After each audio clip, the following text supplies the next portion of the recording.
আসসালামু আলাইকুম রহমতুল্লাহি ওবরকাতুহু। আশা করি আপনারা সকলেই ভালো আছেন। আজ আমি যে বিষয়টা নিয়ে কথা বলতে চাচ্ছি সেটা হচ্ছে গণভোট অধ্যাদেশ বাতিল করেছে। আপনারা ইতিমধ্যে জেনেছেন যে হচ্ছে 12 এপ্রিল, এটা 10 এপ্রিল এর কার্যকারিতা হারিয়েছে 20টি অধ্যাদেশ, হ্যাঁ 133টি অধ্যাদেশের মধ্যে। হ্যাঁ, তো ব্যাপার হচ্ছে এই যে মানে এই স্বেচ্ছাচারিতায় জানান দিচ্ছে যে হচ্ছে গিয়ে এই গণভোটে অধ্যাদেশ বাতিল করা মানে হচ্ছে গিয়ে একটা স্বৈরাচারী একটা শাসন ব্যবস্থা আবার ফিরিয়ে আনা। যেমনটা হচ্ছে গিয়ে আগে পরে বহুত কথা হয়েছে যে তাহলে যে এই গণভোটটা আসলে এই কেন করা হলো, যে নোট অফ ডিসেন্ট বা অন্য অন্য যে বিষয়গুলি আছে এগুলি যাতে আর পরবর্তীতে কোনোভাবে কোনো প্রভাবে যেন প্রশ্নবিদ্ধ না হয়, এটার জন্য করা হয়েছিল। কিন্তু সেটা করা হলো কি, যে গণভোট হয়েছে, সব কিছুই হয়েছে, কিন্তু তারপরে দেখা গেল যে জনগণের যে রায় সেটাকে তারা উপেক্ষা করে তারা তাদের মতন করে যে সংবিধান মানে রচনা করতে চাচ্ছেন। আর মানে আরেকটা গুরুত্বপূর্ণ বিষয় সেটা হচ্ছে গিয়ে যে আহ, সালাউদ্দিন সাহেব উনি বলেছেন, যেটা বলেছেন এটা খুবই মানে এটা কি বলবো সাংঘর্ষিক এবং অযৌক্তিক কথা বলেছেন। উনি বলেছেন যে সংবিধানের যে সংশোধন আর হচ্ছে গিয়ে সংস্কার, দুটাকে উনি একই বলেছেন। উনি এভাবে বলেছেন, মানে কটাক্ষ করে বলেছেন যে তাল গাছ থেকে মানে তাল উপর থেকে ধপ করে তাল পড়লো নাকি, আহ, ধপ করে তাল পড়লো নাকি তাল পরে ধপ হলো, এ ধরনের একটা কথা বলেছেন তিনি। দেখেন সংস্কার আর হচ্ছে গিয়ে সংশোধন দুটোই আলাদা বিষয়। সংশোধন হচ্ছে গিয়ে মানে যা যে কোন সংবিধানে আগের রাষ্ট্রীয় কাঠামো মূলনীতি বা যে কোনো যা আছে সব কিছুই ঠিক থাকবে, শুধুমাত্র এর ধারা উপধারায় কিছু পরিবর্তন হবে।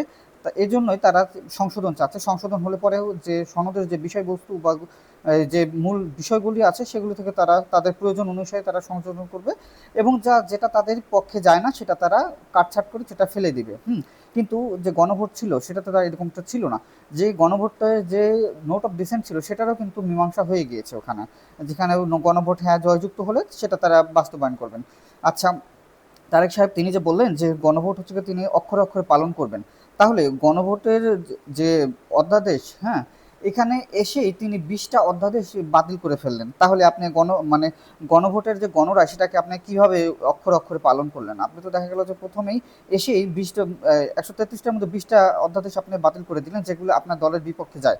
ঠিক আছে, এটাই আপনি বাতিল করে দিলেন। যেমন 1 বছর সারা জীবনে মানে একটা রাজনৈতিক দল বা দলের মধ্যে একজন ব্যক্তি তার সারা জীবনের সর্বোচ্চ 10 বছর বেশি প্রধানমন্ত্রী থাকতে পারবেন না। হ্যাঁ, মনে হচ্ছে যে এটাই তাদের গায়ে কাটা হয়ে দাঁড়িয়েছে এবং অন্যান্য রাষ্ট্রপতি এবং প্রধানমন্ত্রীর ক্ষমতার মধ্যে। তো ব্যাপার হচ্ছে এটা তো আপনারা তো বুঝেই তো ওই সময় গণভোটে আপনারা হ্যাঁ ভোট দিতে বলেছিলেন। এখন আবার হঠাৎ করে মানে কেন আপনারা এটা বলছেন যে গণভোট এটা আইনসম্মত না, এটা সাংঘর্ষিক বা হচ্ছে গিয়ে এটার আইনি বৈধতা নেই। তাহলে যে 1987 সালের 30শে মে মানে যে রাষ্ট্রপতি এই জিয়াউর রহমান উনি তো গণভোটের মাধ্যমে এসেছিলেন এবং বিএনপির উদ্ভবটাও তো হয়েছিল গণভোটের মাধ্যমে। তাহলে তখন কি বৈধ, তখন কি আপনাদের এই গণভোটটা কি বৈধ ছিল? ব্যাপার হচ্ছে গিয়ে আপনারা এখন খেয়াল খুশি মতন করবেন। তাহলে এই যে আপনারা তখন জাতিকে বললেন যে গণভোটে হ্যাঁ দিতে হবে, এখন আবার আপনারা বলছেন যে গণভোটের এটা আইনি মানে বৈধতা নেই বা সংবিধানে নেই। দেখেন, ভাষা ব্যাকরণকে অনুসরণ করে না, ব্যাকরণ বরং কিন্তু ভাষাকে অনুসরণ করে। ঠিক আছে, অতএব এই জনগণ কিন্তু আপনার এই সংবিধান অনুসরণ করবে না, সংবিধান কিন্তু জনগণকে অনুসরণ করবে। ঠিক আছে, সংবিধান জনগণের জন্য, আর সংবিধান কিন্তু জনগণের জন্য, জনগণ কিন্তু সংবিধানের জন্য না। ঠিক আছে, সংবিধান তৈরি হয়েছে জনগণের জন্য। ঠিক আছে, অতএব আপনারা যেটা বলছেন সেটা হচ্ছে মিথ্যা বয়ান তৈরি করেছেন, এছাড়া এছাড়া আর কিছুই না। যেমনটা হচ্ছে দেখেন, এ যাবৎকালে বহুত অধ্যাদেশ হয়েছে, সেগুলো আপনারা আপনাদের ইচ্ছা মতন করে আপনারা বাস্তবায়ন করতে চাচ্ছেন। তো অর্থাৎ তখন গণভোট প্রয়োজন ছিল, এখন গণভোট প্রয়োজন নাই। অর্থাৎ ওটা কি আপনাদের তাহলে মুখের মিথ্যা বয়ান ছিল? তাহলে কি আপনারা কি মানে দ্বিচারিতা করছেন না? অবশ্যই করছেন। আচ্ছা, আপনারা তো দেখেন গণভোট কেন বৈধ না, বিশ্বের বিভিন্ন জায়গাতে বিভিন্ন রাষ্ট্রে তো ওই গণভোটটা তা হচ্ছে, তাই না? যেমন ইতে হচ্ছে সুইজারল্যান্ড, সেখানেও তো বারবার বহুবার গণভোট হয়েছে আমরা দেখেছি। তারপর হচ্ছে রাশিয়াতে বা অন্য অন্য যে এই ইউরোপ কান্ট্রি রয়েছে সেখানেও তো হচ্ছে গণভোট। সেখানে তো কোথাও তো এমন হয়নি যে কোথাও অস্থিতিশীল রাষ্ট্র হয়ে গেছে। আপনারা বারবার বলছেন যে গণভোট হলে নাকি, গণভোটে যে এইটা বাস্তবায়ন হলে এগুলি নাকি বলে রাষ্ট্রের জন্য অস্থিতিশীল হবে। কে বলেছে ভাই? দেখা যাচ্ছে যে বহুবার যে কয়টা রাষ্ট্র আছে স্থিতিশীল রাষ্ট্র তার মধ্যে সুইজারল্যান্ড অন্যতম। এরা হচ্ছে কি অনেকবার গণভোট আয়োজন করেছে। এবং শুধু তাই না, বিশ্বের বিভিন্ন রাষ্ট্র যারা হচ্ছে গণভোটের উপর নির্ভরশীল এবং গণভোটের উপর ভিত্তি করে একটা জাতির যখন কিন্তু ক্রান্তিকার লগ্নে পৌঁছায়, তখন কিন্তু তারা গণভোটটি মানে খুব গুরুত্বপূর্ণ সিদ্ধান্তে উপনীত হয়। সেই জন্য কি সেই রাষ্ট্রগুলি কি মানে গণতন্ত্রকে বিচ্যুত হয়ে গেছে? না, উপরন্তু গণভোট হচ্ছে গণতন্ত্রের অন্যতম একটা হাতিয়ার বলা চলে, ঠিক আছে? যেখানে সবার দ্বন্দ্ব থাকে, থাকে, সেটাকে সব কিছু পাশ কাটিয়েই কিন্তু গণভোটটা হয়। আর গণভোট হলে পরে কিন্তু এটা কিন্তু রাষ্ট্রীয়ভাবে এটা আরও শক্তিশালী হয়, ঠিক আছে? যেহেতু সংসদে কোনো এক দলের মাধ্যমেই হয়, ঠিক আছে, প্রণয়ন হয়, কিন্তু গণভোট হচ্ছে গিয়ে সর্বসাধারণ জনগণের একটা প্রয়োগ, ঠিক আছে, আইনি প্রয়োগ। সেক্ষেত্রে কেন এটা মানে শক্তিশালী হবে না, ঠিক আছে? আর ব্যাপার হচ্ছে গণভোট, এটা তো আর মানে এমনিতে আসে না, আপনারা তো জেনে শুনে এটাতে আপনারা হ্যাঁ ভোট দিতে বলেছিলেন, ঠিক না? তাহলে তখন প্রয়োজন ছিল, এখন প্রয়োজন নেই কেন? এটা হচ্ছে গিয়ে আর কিছু না, এটা হচ্ছে রাজনৈতিক বয়ান তৈরি করা এবং রাজনৈতিক স্বার্থসিদ্ধি ছাড়া আর কিছুই না।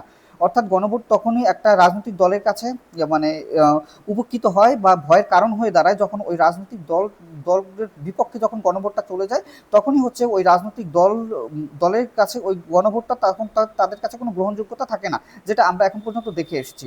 আপনারা যে বারবার বলছেন যে যে গণভোট নাকি জনগণ জানে না, আরে ভাই, জনগণ জানে না এটা বললে তো এখন হয় না। কেন আপনার জনগণ যদি না জানে, যদি আপনাদের মতন মূর্খ মানুষদের এবং ঋণ খেলাপি লোকদের যদি সংসদে পাঠাতে পারে, তাহলে এই গণভোটের মাধ্যমেও আমরা বলবো যে হচ্ছে গিয়ে আপনি এই গণভোটের মাধ্যমে একটা শক্তিশালী স্বাধীন সার্বভৌমত্ব বাংলাদেশ গঠনেও তারা একটা গুরুত্বপূর্ণ ভূমিকা পালন করতে পারে, ঠিক আছে? সেজন্য আপনাদের মানে এই জনগণ এটা বোঝে না, ওইটা বোঝে না। আসলে আপনারা জনগণকে বাংলাদেশের রাষ্ট্রের ক্ষমতার অধিকারী হতে দিচ্ছেন না, অর্থাৎ আপনারা বাংলাদেশের জনগণকে আপনাদের চাকর বানিয়ে রাখতে চাচ্ছেন, ঠিক আছে? অতএব আপনার সুপ্রিয় বাংলাদেশের মানুষ, আপনাদেরকে আমরা বলছি যে এই যে রাজনৈতিক দলগুলি আছে, তারা বাংলাদেশের মানুষের কোনোভাবেই কোনো কালেই কোনো কোশ্চেন কালেও মানুষের ভালো চায়নি। যেটা আমরা 1990 সালে যে গণ অভ্যুত্থান হয়েছিল, সেই গণ অভ্যুত্থানেও আমরা দেখতে পেয়েছি যে নুরুদের রক্তের সাথে বেইমানি করা হয়েছে, এবং সেই আওয়ামী লীগ এবং বিএনপি, সেই দুইটি দলই কিন্তু মোটামুটি আমাদের সাথে কিন্তু বেইমানি করে এসছে। তারা তখনও কিন্তু 3 দলীয় সরকারের যে রূপরেখা ছিল, সেটা কিন্তু তারা বাস্তবায়ন করেন। এই 3 দলের রূপরেখার মূল কারণও ছিল কিন্তু এটা যে যুক্তিযুক্ত একটা হচ্ছে গিয়ে শক্তিশালী রাষ্ট্র কাঠামো গড়ে তুলবে, অর্থাৎ স্বৈরাচার যাতে আর মাথা চারা দিয়ে তুলতে না আসতে পারে, ঠিক আছে?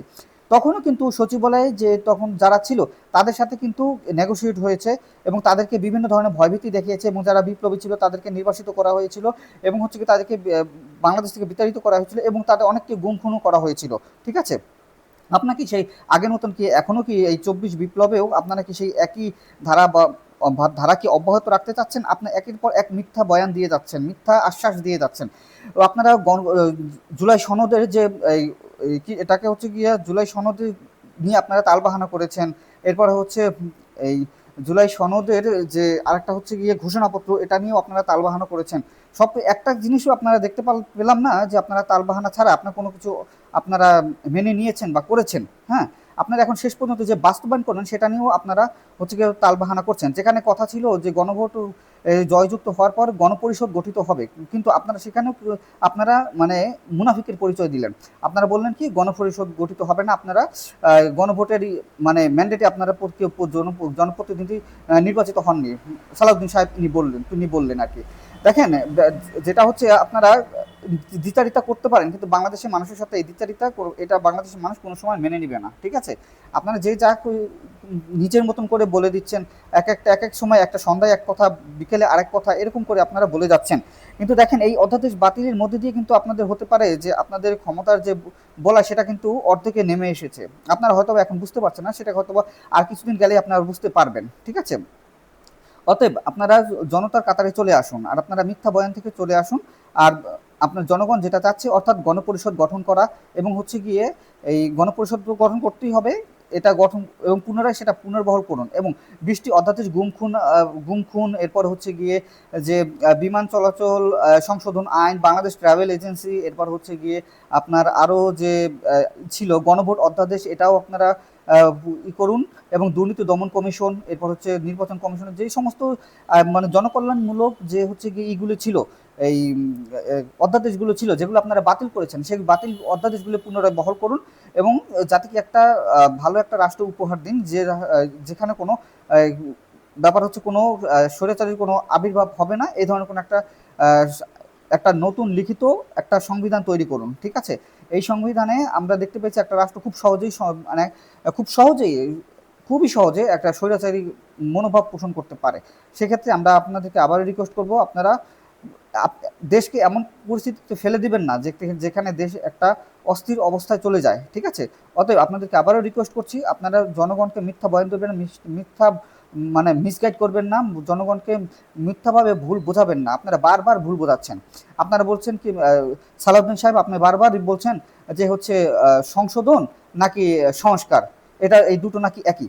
আপনি আপনার এটাও বলছেন যে তাল তাল গাছ থেকে তাল ধপ করে পড়লো না, পড়ে ধপ হলো, এ ধরনের কথা বলছেন। আমি আবারও বলছি যে সংশোধন আর সংস্কার এই দুটো সম্পূর্ণ আলাদা বিষয়। সংস্কার হচ্ছে গিয়ে আমূল পরিবর্তন, সেখানে আর সংবিধানের যে কাঠামো বা মৌলিক যে বিষয়গুলি সেগুলি পরিবর্তন হবে, সেগুলোকে আমূল পরিবর্তন হচ্ছে একটা সংস্কার। আর সংশোধন হচ্ছে যে আগের কাঠামো স্বৈরাচারী কাঠামোই থাকবে, সেখানে হচ্ছে গিয়ে তাদের অর্থাৎ যে সরকার থাকবে সেই সরকার তার ইচ্ছা মতন খেয়াল খুশি মতন সংযোজন বিয়োজন করবে, ঠিক আছে? যেমনটা আপনারা এখন করেছেন, যেটা আপনাদের পক্ষে গিয়েছে সেটা আপনারা রেখেছেন, যেটা আপনাদের বিপক্ষে গেছে সেটা আপনারা ছেড়ে দিয়েছেন, ঠিক আছে? অতএব এ থেকে আপনারা চলে আসুন, এই সঠিক পথে চলে আসুন, আলোর পথে চলে আসুন, জনগণের কাতারে চলে আসুন, জনগণের পাশ বুঝুন। আর না হলে পরবর্তীতে আপনাদেরই এটার জন্য আপনাদের ভোগান্তি পোহাতে হবে, এবং বাংলাদেশের মানুষ কিন্তু আপনাদেরকে আর ক্ষেত্রে কিন্তু আর বিশ্বাস করবে না। আপনারা জনগণ থেকে বিচ্যুত হয়ে যাবেন। আপনারা মনে করছেন আপনাদের যে কর্মীরা রয়েছে আপনাদের সাপোর্ট করবে, এটাও ভুল ভাবছেন। কেননা আপনাদের একাংশই, বিএনপির একাংশ লোক কিন্তু গণভোট দিয়েছিল, ঠিক আছে?